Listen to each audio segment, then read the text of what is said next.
And what we'll be doing in this final roundtable is perhaps I'll ask our panelists to reflect on the insights that we have gathered from the inspiring presentations we've heard today. And I also ask them to draw upon perhaps their own experiences of working with archives and also running large-scale projects based on different encounters and interactions with archives. So I'd like to start with something that struck me today is the fact that many of the presentations showed us how much material is outside of the institutionalized archives. And what we've heard today is various and in some instances very creative forms of and ways of interacting with the archives that allow us to tap into historical narratives that we wouldn't have come across if we have only sort of stuck to our what is, as a television historian, was our primary point of entry into television history, the institutionalized archive. So sort of looking back at what we've been hearing throughout the presentations today, I wonder if we are to take into account all these various and creative forms of archival interactions with the archives and archival encounters, do we need to broaden our understanding of what an archive is, what a screen archive is? And what we've also heard today, and what I found very striking as well, is that we've heard and seen cases in which researchers have retrieved and dug into the material that is not in the archives and yet doesn't find its way back into the archive. So my question is, how do we go about understanding or rethinking what an archive, what a broadcast or screen archive is for the ways in which we approach our writing and doing of television histories? Shall I start? Okay, I'll start. Yeah, I mean, Dana, you've picked out some of the really interesting threads of the day, and I think we've heard about lots of projects that have been really enterprising and innovative in the way that they've approached gaps and absences in the kinds of histories that they want to research. And I kind of think I can think about that in two ways. I think we could really celebrate that. We could celebrate the ways in which those kind of, innovative projects. I was thinking about the Just 17 project that Joanne spoke about, that's kind of, resurrected a bit of lost television history by looking at a publication we might not have thought about otherwise. And we've also heard about various kind of personal archives that need to be saved and looked after, like the archive that Vanessa was talking about earlier today. And we could think, it's really exciting that there are all these different ways of approaching broadcast history through these smaller collections or personal collections. But actually, I don't think that takes the kind of onus away from national public archives to kind of to fill their own gaps. We could in effect sort of say, people are doing all this cool stuff and those gaps are being filled elsewhere. But actually, for big organisations, for large broadcast archives, I feel like there is still, they are still required to kind of acknowledge, accept, and try and fill in the gaps in their own collections. And we heard some really interesting stuff about kind of, archives being built around particular political ideologies or particular remits. And it's really good that we're kind of turning the light on those things and not seeing the archive as just this really kind of neutral space. But actually, if your archive has massive lacks in terms of the gender of the people who made programmes for you, I feel like you've got some kind of requirement to be filling in and looking at those gaps and absences yourself. John, you want to come in? what really struck me from the beginning and right through the day, with some really wonderful research, and I'm really glad to see happening finally, is that a general realization that there is an unseen that structures the scene. Mm-hmm. Now, what the archive is all about, the broadcaster archives especially, are the things which are seen.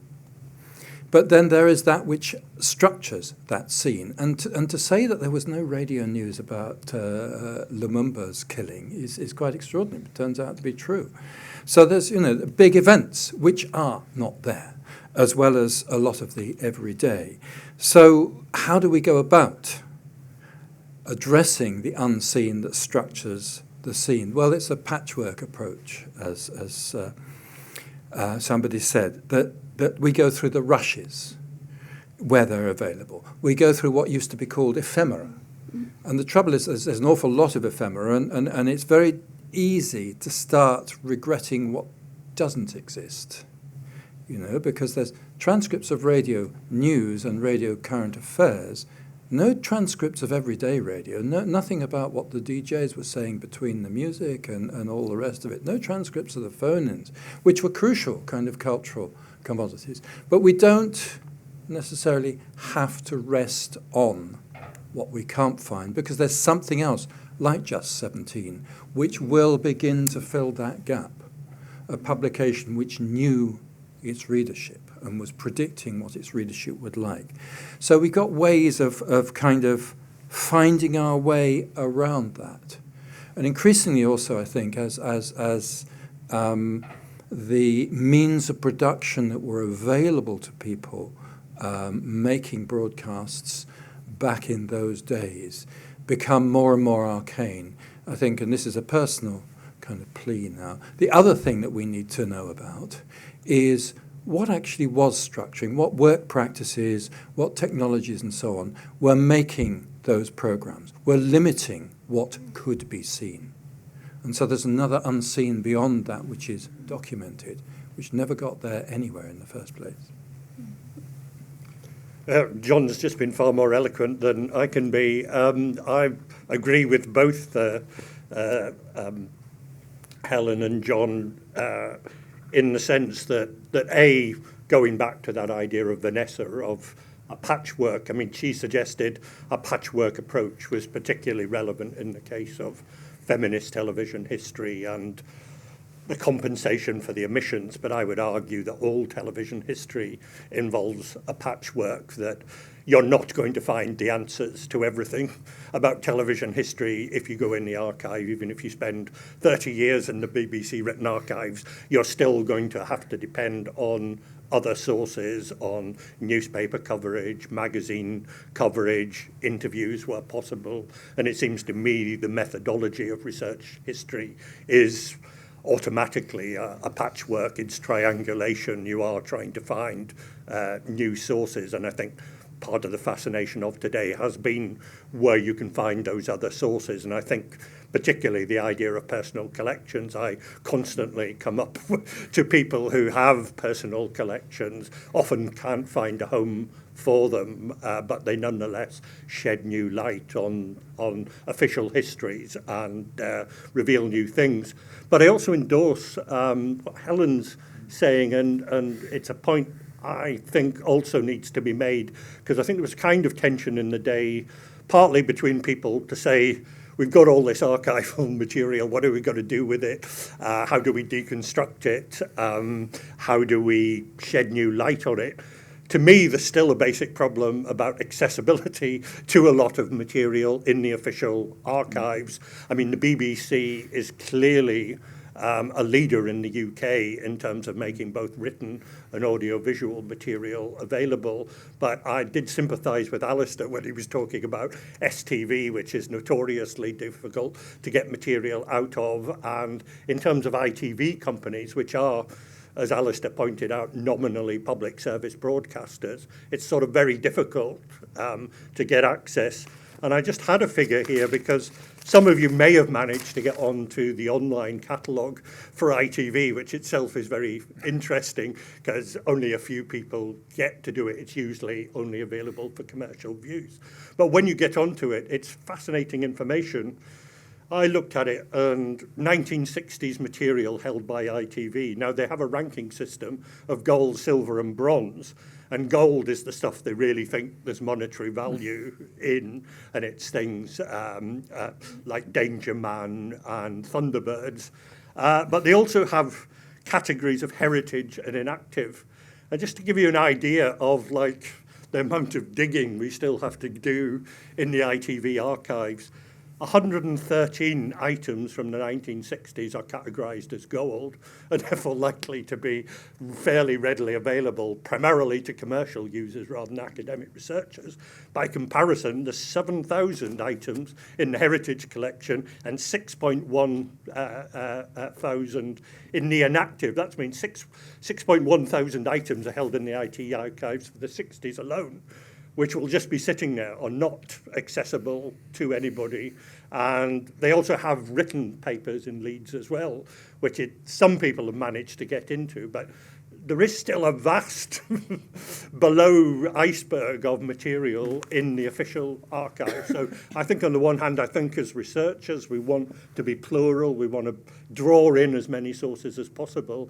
But I think as academic researchers, we also still want to keep hammering on the doors of the national broadcasters and say, look, there's still a lot of material that nobody can see. So if we are going to dig, deconstruct and make available, I mean, we've still got to, as it were, knock on a few doors and try and make that material available to us. I think that can.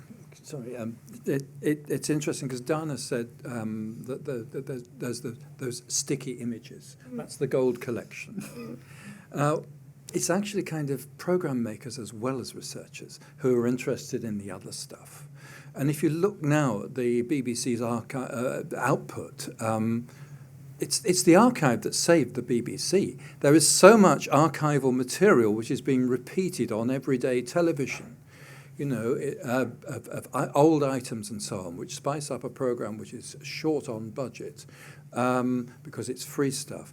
Those program makers themselves are wanting to go back into that real bottom of the iceberg material because a lot of it's good, a lot of it's striking, and a lot of it can be repurposed if you if they have decent researchers on the job, as well as archival access.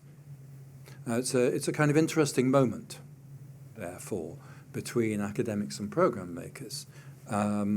This reuse of archive by cash-strapped broadcasters. Thank you for these insights. I love that you brought up the issue of access. And for me, I've done research in a context of archival scarcity.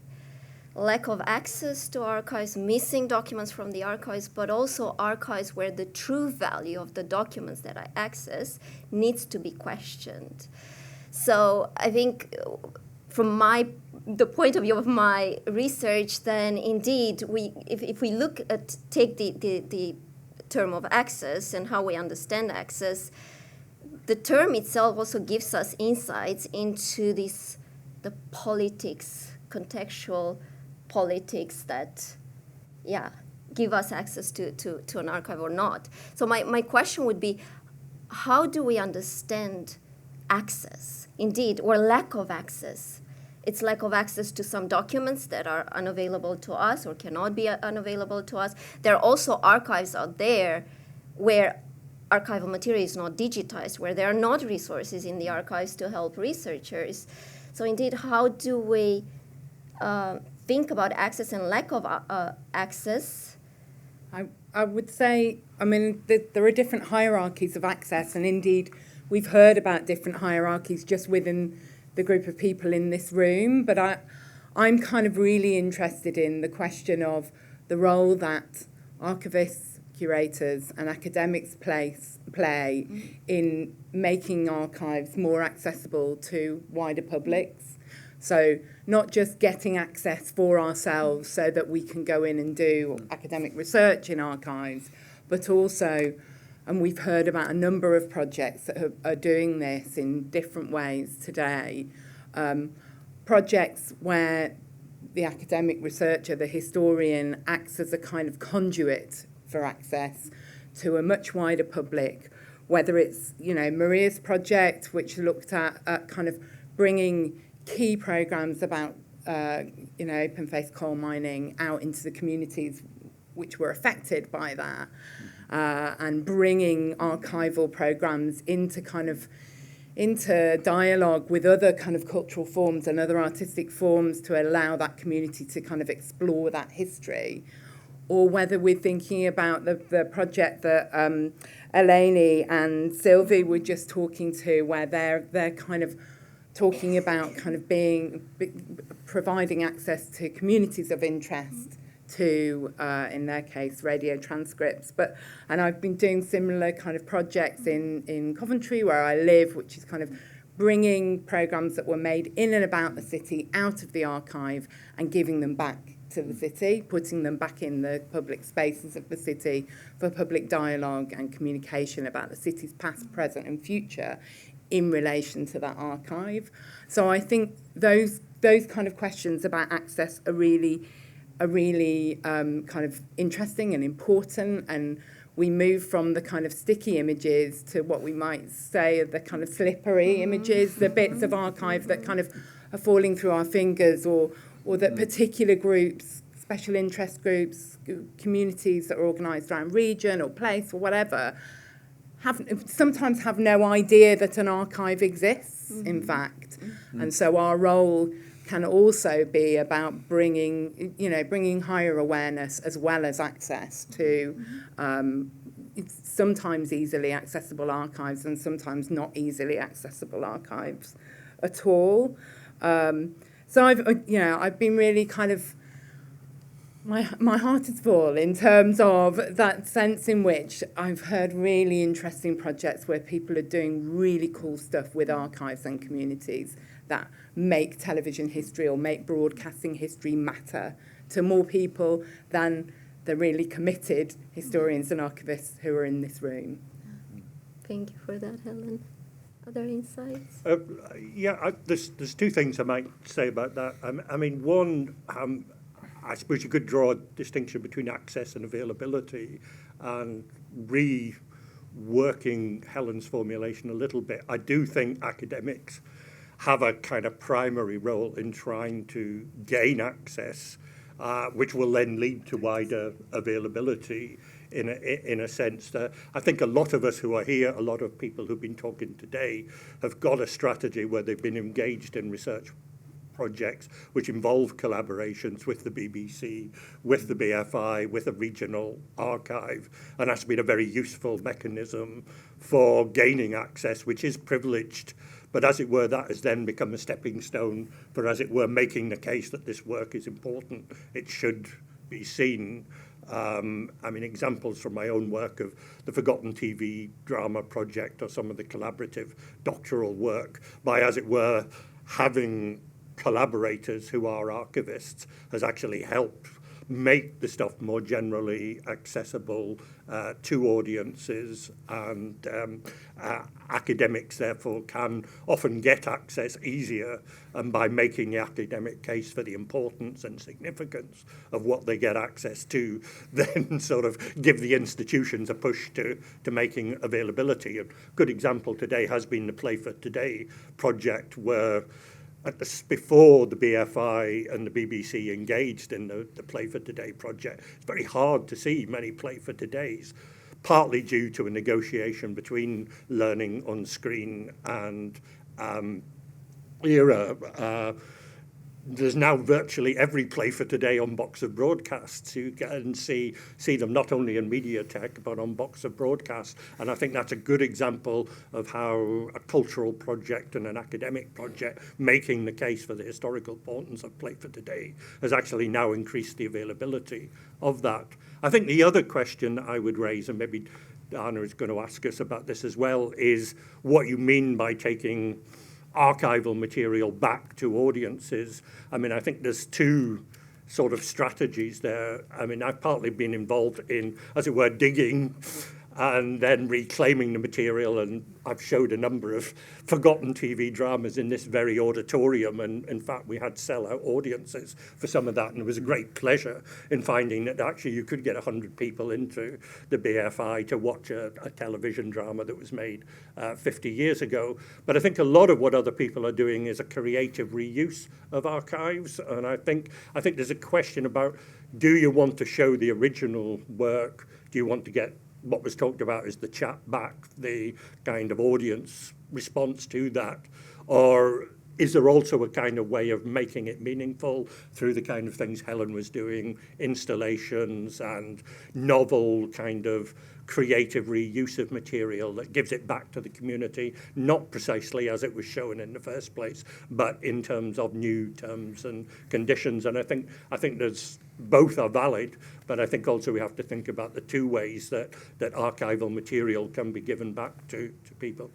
Emiliano, but sorry, John, one really quick point. Emiliano asked the question of how do we get beyond commercialisation as the big driver for digitisation or opening up of archives, and John Hill has just described the role that we all play in that, in terms of cultural validation, you know, that sense of the academic's role is as kind of intermediary, and I would just challenge us all to think about how we can broaden that. But John, Ellis. Yeah, it's just to extend on that. This is for the UK only, so apologies to anybody from outside the country. Learning on Screen runs Box of Broadcast. It's not just Play for Today. The BBC, as part of one of its anniversary things, just, you know, they have so many, but one of its anniversary things really did say, take a deep intake of breath, said, we will allow any of our archival material from the past to go onto Box of Broadcast and any similar service for use in education. So all you've got to do is ask. I asked for every edition extant of Gardener's World. And they duly came. And it's a terrific resource if you want to use it. So anybody can do that. Now that's a BBC thing with an academic service, which is requires universities to pay for it. So it's not as open as some of the things that we've heard about today, but that is a beginning, and it actually enables a lot of research to be done. Mm. And more generally, I think copyright is loosening up. I mean, people have talked about copyright, but I think we're now able to calculate the risk around copyright, because we've heard about some frozen copyright disputes and so on and so forth. But actually nowadays, people are beginning to ask, well, what if I just did it? What would actually happen? Who would complain? And even public organisations are beginning to adopt that attitude, thank God. The calculation of risk rather than the running away as soon as somebody says, I own that, or indeed, you just spot that somebody owns it. No, we should take the risks. Calculated, but we should take the risks. And in that sense, I want to point out that FIAT-IFTA, the Value Use and Copyrights Commission with FIAT-IFTA, published a report pleading just for what John was saying, and that's available really good on our website. So indeed, do read it. And indeed, I love that what Helen brought up, this idea, and that's also what several presentations showed and mentioned. So how do we create this shared value around the archival material that we access, and that's indeed very important. That also sort of, for me at least, sort of pushes me to reflect about my role as a researcher and what do I bring back, to whom do I bring back, and in that sense. We do our archival research. We're so used to publishing articles in journals, in books, that very much remain confined with this academic bubble. So for me, the question, particularly when we tap into these sort of public resources and resources that are also about communities. So I was also thinking, perhaps, or wondering, how could we create perhaps a repository of knowledge that comes from our archival encounters that also serves the communities? How do we do that? And in that sense, I think for me, I was very inspired by the many projects and approaches that I've heard throughout the day today. And in that sense, all these sort of different approaches and research practices, could we create a repository or an archive of these kind of practices that might benefit both different stakeholders? Yeah. What are you? Yeah, I think they're really interesting questions. And I also think that we've heard today some really timely reflection on people thinking about who they are as archivists or historians, and kind of from what position they're speaking, and revealing in their practice and in their critical writing and their presentations something about the position from which they come. So whether it's, Naomi challenging us to think about who has constructed that news archive and from what political positions they stand and speak, or Michael's really wonderful presentation that kind of invited us to think about, our kind of emotional relationships to the things that we're either as archivists looking after or as historians we're researching. So I think there's been some really inspiring stuff about positionality, and kind of we've got a lot to learn by listening to each other reflect on that. What else did I want to say? I guess also, and this relates to something that was captured in that wonderful video essay that Lennart shared with us this morning, that sense of capturing archives capturing kind of human stories and the humanity of the people who construct and produce and look after and kind of interact with them. I've been really interested in my project in the Ghost Town project, which is that Coventry project I mentioned, in thinking about the archive not just as a collection of national importance, but also the ways in which television archives might be collections of family importance. We might have a kind of emotional relationship to them because they contain, I'm really interested in how the television archive contains posthumous images, so images of people who have died, and kind of what that might mean for us when we interact and engage with an archive, when we're viewing people who we love and have lost. So there's a lot of thinking about emotional relationships with the archive, and thinking about the ways in which some of the practices and some of the research that's been shared with us today examines and explores that emotional relationship has been really kind of inspiring for me. Thank you. Any further thoughts? Well, I mean, it is particularly around the issue of trauma, and because we saw some of that in those rushes from Mustata. It was a kind of reaction, journalists reacting to trauma in place, as it were, and how they do so, which is itself shocking, but that's what they do. And we've also heard, the issue of, well, do you really want Enoch Powell to be a major search term in an examination of racism? Well, you do and you don't. I don't want that man anywhere near anything. But on the other hand, he was a defining feature of how racism was practiced. But actually dealing with that with stakeholders is very, very difficult, because you've got to take them on quite a journey to come to that realization. So I think that's, we all face this. So, I'm retired now, thank God, so I don't have to give trigger warnings anymore. But we all face this.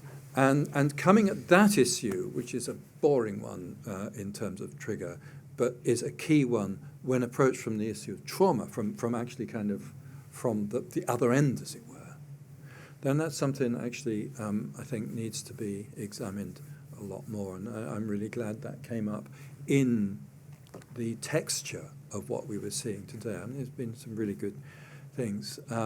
Can I just say one thing more? Yes. Well, it's self-archiving. Well, I do some self-archiving. I've managed to offload a load of stuff, actually, on Royal Holloway, which I'm very pleased about. But it's an intergenerational issue. And somehow that kind of in our scholarly ways and in our archive ways, it's a bit of an impasse at the moment, because we've heard from PhD students today who could have linked up with individuals who have got archives of their careers and of their political history and so on, but simply didn't know they were there, and vice versa. So that's one that is an issue that really we've got to overcome. But we've also heard about the problems of the Cook family wanting nobody rummaging around in their archive unless they could exactly tell them what to say and what not to say, which is the problem. So that is something that needs to be negotiated quick. Really, we need some kind of exchange, as it were, a place where. Oh no, this sounds like all end of conferences, doesn't it? I'll stop. I'm not going to say, that there should be this vast database somewhere of all these collections of old costumes and letters from who knows whom somewhere, so that they will be accessible to PhD researchers of the future. But we do need some kind of intergenerational network, and us older academics should be much more active in making that happen. There's a real anxiety about losing that Yes. stuff. Vanessa used the phrase this morning about self-archives being both worthless and priceless, and that's exactly true. In terms of monetary value, worthless maybe, or nearly worthless, but priceless in terms of if these self-archived, personal archive collections disappear, they're not replaceable. So absolutely priceless, and like John says, they need to be accessible to the wider research community. Yeah, I've already put in a bid for King Penda's crown. Yeah. I was just going to go back to a couple of points. I mean, one, I think we talk a lot about national institutions there, but in the questions I did mention what's going on in Northern Ireland, which I think is very interesting, where the UTV archive has been handed over to the Public Record Office and Northern Ireland Screen, which has actually been a major breakthrough, because they can now put stuff online in complete form in a way that it's very difficult in any other part of the UK. So it's either mediated through the Mediatek or box of broadcasts or BFI in libraries. So I think locally there's been a breakthrough there in relationship to archival use, and also there's been a creativity around the use of that archival material, from giving archival footage to school kids who then learn how to make a film through using archival footage creatively, to something one of my PhD students did, which was an installation in a disused Bank of Ireland, and they used Ulster Television archive footage from the 60s, and the bank is on 3 stories, and you walked through the 60s hearing sort of vox pops about everyday life, fashion, pop music, and then the troubles get nearer and nearer, and you have this fascinating experience of all these TV sets with TV footage, and then you're also on a kind of historical narrative as well. And I think there are all sorts of creative engagement with archival material that are possible now.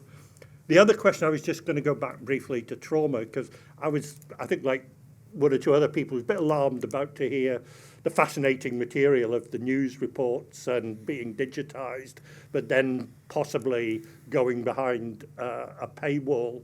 And I suppose my worry about that was partly BBC Written Archives have been fantastic, but they let very few people in, and you can only go a couple of days a week. And there's been a push towards digitization. But of course, when you go and see it in hard copy, it's already vetted. And I wonder whether in that news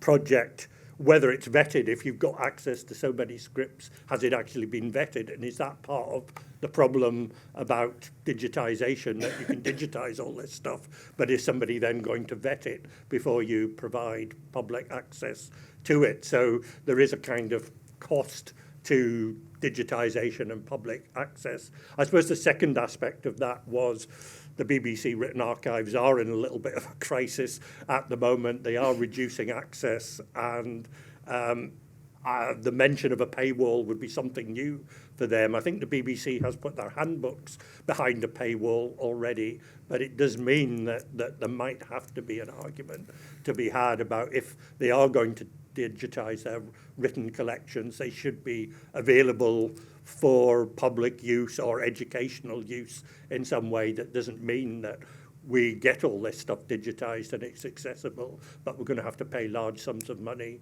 to see it, because there's no doubt there's a great value in a lot of the written archives that are held by the BBC. And indeed, there are a lot of valuable papers held by the BFI which would like to be digitised, but that'll create enormous problems around copyright and cost as well, and vetting, I assume. Thank you. We're nearing the end, unfortunately, but I would like to maybe go back to something that I think Michael mentioned in his presentation, this person-based or person-centered approach to archives, and how we can use or reflect on these sort of approaches in our own research practices and what the value of that is. And then thinking back on Eleni's and Sylvie's presentation towards the end, how do we deal with offensive material in the archives? How do we approach that material? And one idea that came to me is, could we look at these offensive material as archival objects that were sort of material traces of the past into the present that helps us turn our historical gaze back onto the people and the context that made this, and away from the people that are spoken about or sort of shown in those material. So how, I would like to hear from you how this idea of a person-based approach to archives, how does that inspire you? I'd shift person-based to people-based, Yeah. and I would use the plural because I think that we imagine person-based suggests a single person in the archive, and we imagine, I think there has been a kind of romantic idea of kind of a person squirreled away in an archive doing research on their own. In my practice and in lots of the practice and lots of the research projects that we've heard about today that have inspired me today, that's been about having a conversation in or around or outside of or because of the archive. So we shift from person-centred to people-centred. We shift from a kind of solitary experience of archival research to a dialogic experience of kind of the archive, where we bring archives into conversation. So for me, partnership, collaboration, co-production of research, co-design of research projects is really kind of where my head is at the moment, and what's moving my work along. So that would be my quickish response to your question, I think. Thank you. Well, my response is a bit different, because I think our current era is far more immediately offensive, far more shocking than those things that we find in the archive, because what is in the archive comes from organisations that we're already selecting. So we've got a kind of absence structuring what is present in those archives. It comes from an era when there were far fewer cameras than there are now, far fewer sound recording equipment in the hands of small elites. Now everybody's got them, and we see what the consequences are. And so our sensitivity about what was said in the past comes from the fact that we are absolutely shocked routinely by what is said in our presence, virtual or real, what is shown, what we come on, and what our children come on, and so on, unexpectedly, and quite often, quite easily. So we're looking back from a position where it is our present which is shocking, onto a past which we need to understand. And so that kind of the offensiveness of what is in the archive is a lot less than what we have now. Thank you. I think my position would be, I mean, we have to be clear, and we all differ in what purposes that we want to put the archive, what we want to find there, what we want to do with it. My own research is partly tempered by the fact that I'm interested in television history, particularly the history of television drama. So in one sense, I'm interested in the archive partly for revising histories of television, partly for discovering important and significant works that are now forgotten. And I'm conscious John Wyver is here, who's passionately made the case that we should think of television drama as, you know, a kind of vast inheritance that we should be able to have access to, enjoy, in the same way that we have access to novels and plays and poetry of the past. And therefore, you know, many of the achievements of television should be accessible to us. But then I think, and even the history of television drama moves into a social and political and cultural history as well. And I think a lot of television research, a lot of what we've seen today is about factual programming, documentary making, and often what we're doing is partly casing television history, but we're also rethinking social and cultural history through television, and therefore what you're doing with television material is slightly different from trying to recover the kind of artistic merit or cultural value of old television towards, as it were, the rethinking and contextualizing what television did in the past and how it related to broader social and political currents. I'm also conscious that there's a third strand that probably hasn't been represented today. We did a survey for FIAT many years ago, asking archives, you know, what users they had of archival material. And actually a lot of it wasn't TV historians at all. It was actually, you know, the people who wanted access to it were geographers, physicists, mathematicians, that actually there's a lot of people who want access to the television archive for reasons that have got nothing to do with television history and not really anything to do with social history. And I think archivists often find that interesting as a kind of constituency to which they appeal. So I think that we also have to be aware that we don't, as it were, talk for everyone who might want the archive and what they might want to do with the archive. So for me, I think we go to the archive for different reasons, and we want to take it back to communities for different reasons as well. And therefore, I mean, we just need to be rigorous in our thinking about why we're going to the archive, what we're wanting to find there, and what we're going to do with it, and who we're going to take it back to in the process. Though, like Anna and Helen, I welcome this kind of turn that, as it were, we are forced to reflect upon those questions and not just think, oh, I've got a PhD to do, I've got an article to write. I'm actually doing this for a purpose that's maybe broader than just getting a tick on my CV. And just concluding on that, again, it's a UK point. I think actually I do have a strong feeling, like John said, he asked and he got it. I do urge everybody who's here, particularly in a UK context, to ask and make the case, because I think archives need academic support. They need people making the case for access, making the case for the value of that material. And at a time when the BBC is under attack, it's struggling, particularly with the written archives, less so maybe with the audiovisual archives, that we do need to be there making the case and supporting that.